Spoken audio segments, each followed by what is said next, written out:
Bonjour, je suis Sophie et voici un extrait de mon nouveau cours vidéo. Alors qu'est-ce qu'il faut comme matériel pour faire son jean à la maison? Eh bien évidemment vous avez besoin de votre coupon de denim. Alors pour toutes les tailles, 1,65 m de denim en 120 de large, eh bien c'est suffisant. Vous allez faire un placement en fonction de la largeur de la jambe.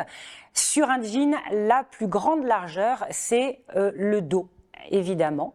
Alors évidemment, pas si évidemment que ça, parce que sur les autres vêtements, en général, c'est le devant qui est plus large que le dos. Et bien sûr, un pantalon, c'est le dos qui est plus large. Donc vous allez positionner dans le même sens les jambes de votre pantalon, de votre jean sur le coupon de denim. Alors le denim, eh bien vous avez plein de denim différents.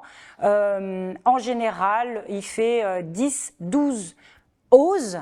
Hein, c'est des onces, c'est un poids américain.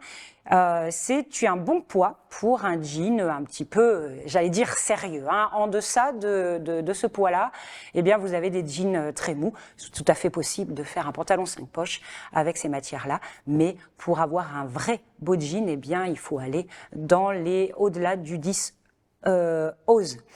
Vous avez aussi des mélanges, et très souvent dans le denim actuellement que vous trouvez, vous avez des mélanges de coton et d'élastane, avec un tout petit pourcentage d'élastane, mais ce qui permet d'assouplir le jean. Alors vous avez des aficionados du jean souple et d'autres qui veulent absolument pas de jean souple. Donc ici, on a du denim Toretto Tessuti et on a plusieurs, si vous allez sur la boutique en ligne, eh bien vous trouverez plusieurs sortes de denim.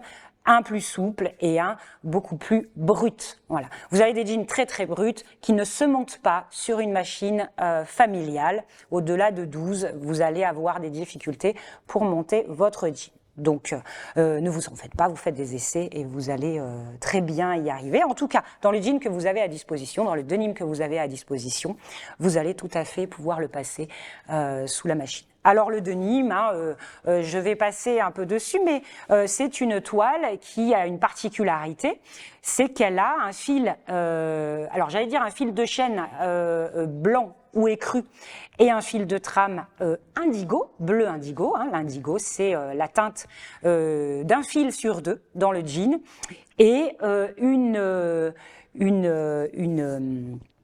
armure sergée. C'est-à-dire décalé, ça fait des diagonales un petit peu.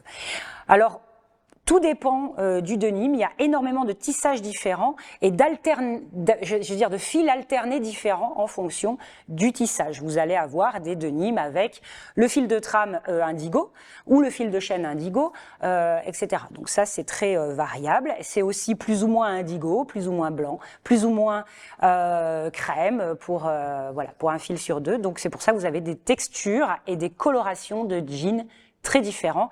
Méfiez-vous des faux denim qui sont teints dans la masse. C'est vraiment un fil qui est teint, un fil sur deux teint en indigo. Donc ça, c'est le vrai denim. C'est pour ça que l'envers est parfaitement reconnaissable puisque l'envers du jean est en général beaucoup plus écru que l'endroit du denim qui est indigo, bleu indigo. Vous avez d'autres teintes, mais le vrai denim, c'est de l'indigo.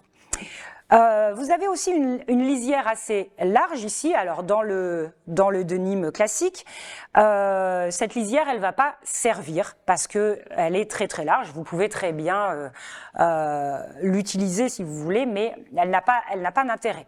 La seule lisière qui a un intérêt, c'est la lisière du selvage, je l'ai dit en introduction, qui est vraiment tissé sur un métier selvage et qui a un fil rouge ou bleu parfois sur la lisière. Et donc ça, c'est intéressant d'utiliser cette lisière sur les côtés du jean. Mais vraiment, c'est spécifique à ce tissage-là. Si cet extrait vous a plu, alors retrouvez l'intégralité du cours vidéo sur artezan.com.